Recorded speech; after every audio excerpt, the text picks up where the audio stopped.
the way back from Lewis's funeral, my mom told me to start packing. She waited until the day before we left to tell Edie.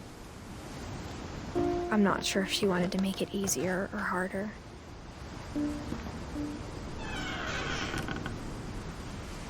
I wish we'd stayed.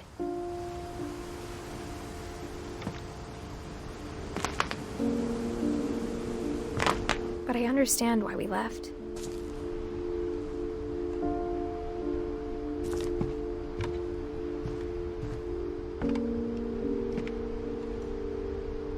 My mom ended up leaving everything behind.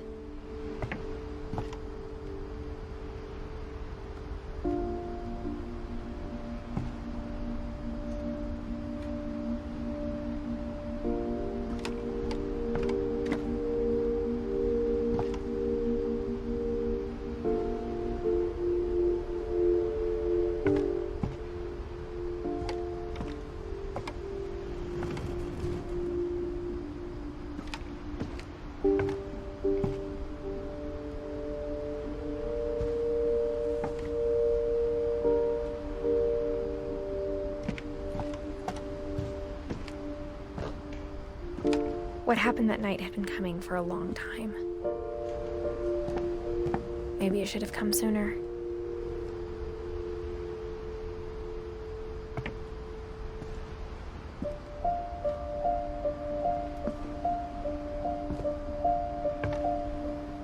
But it had to end one way or another.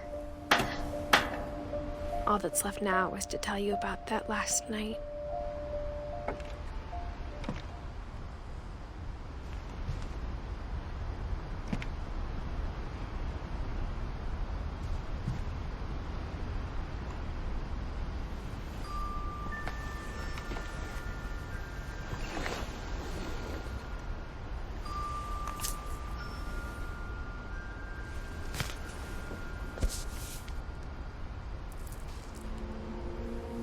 That whole last day, Edie just watched us pack and didn't say a word.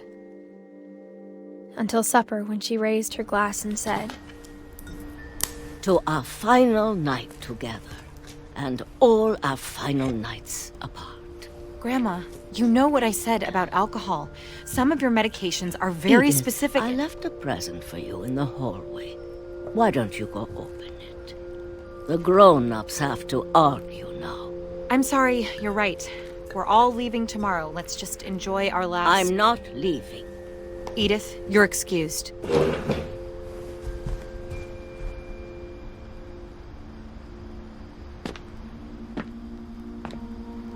the power had been shut off that morning, but Edie always had plenty of candles.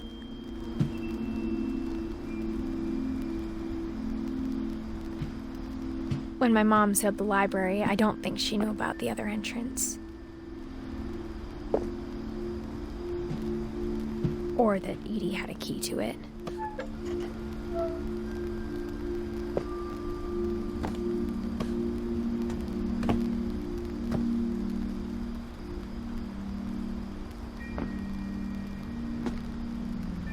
That thing you're afraid of isn't going to end when you leave the house. Edith has a right to know these stories. My children are dead because of your stories. I think it's best if Edith and I leave tonight.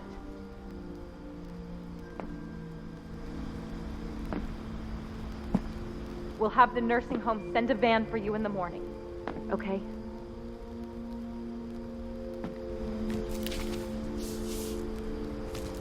Dear Edith, there's so many stories I wish I could tell you, but there's only time for one.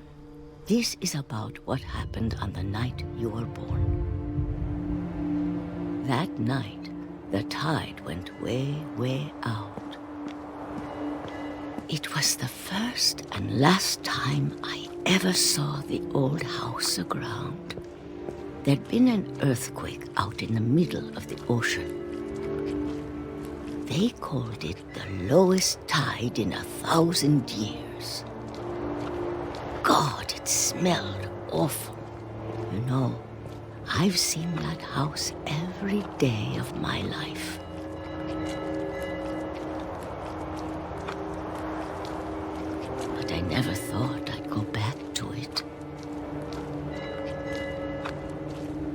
When the fog rolled in, I lost my way.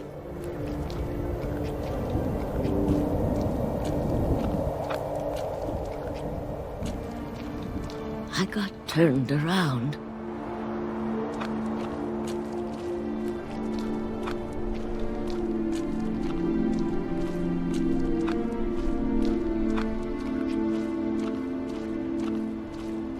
For a while, I wandered.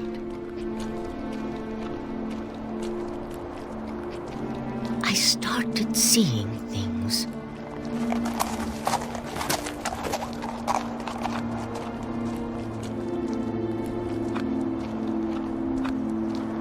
Things I'd forgotten had ever existed.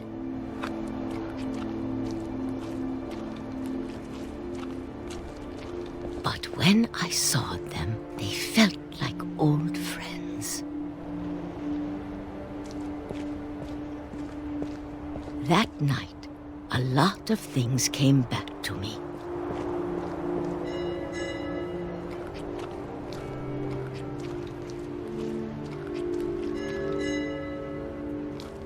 Or maybe I came back to them.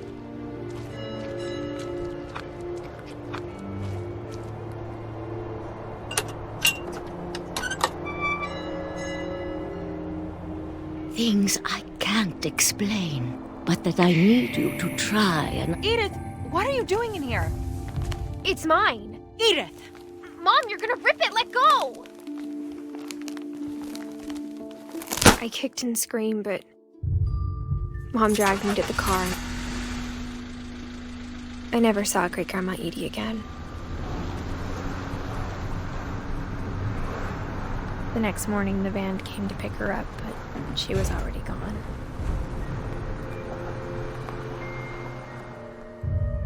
After that, we moved around a lot.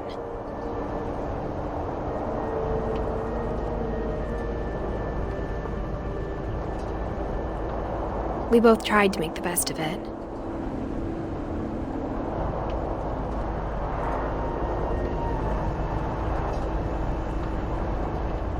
A few years went by.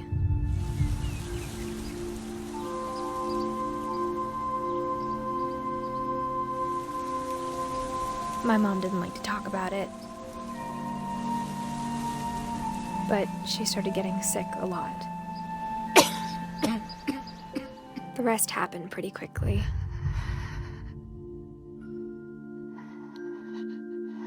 She got better for a while,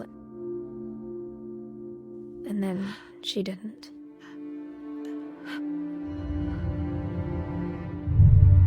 And then I was alone. The last Finch left alive.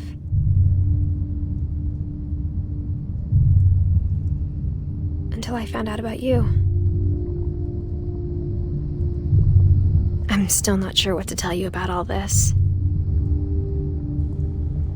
If we lived forever, maybe we'd have time to understand things.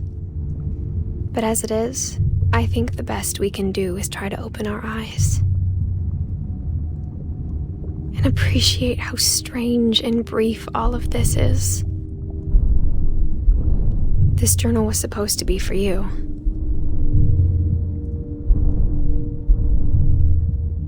But now I hope you'll never see it. I just want to meet you and tell you all these stories myself. But I guess if you're reading this now, things didn't work out that way.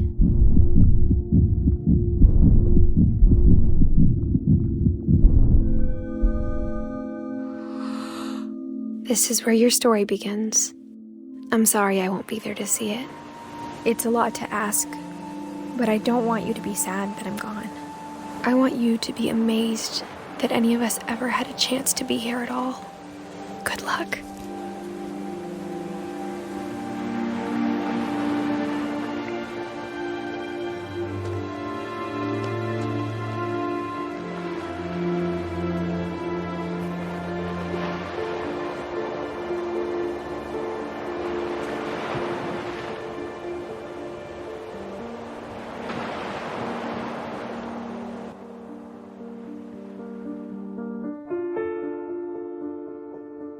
The first thing I should tell you is that I lived here until I was 11, but I wasn't allowed inside half the rooms. After my brother Milton disappeared, Mom sealed them up. Each bedroom has a story, and some of them seem a little hard to believe. I don't believe in ghosts, but something always felt wrong about the house. Coming back, I finally know what it is. There's just too much of it. But if you know anything about the Finch family, you know the stories have at least one thing in common. Someone always dies at the end.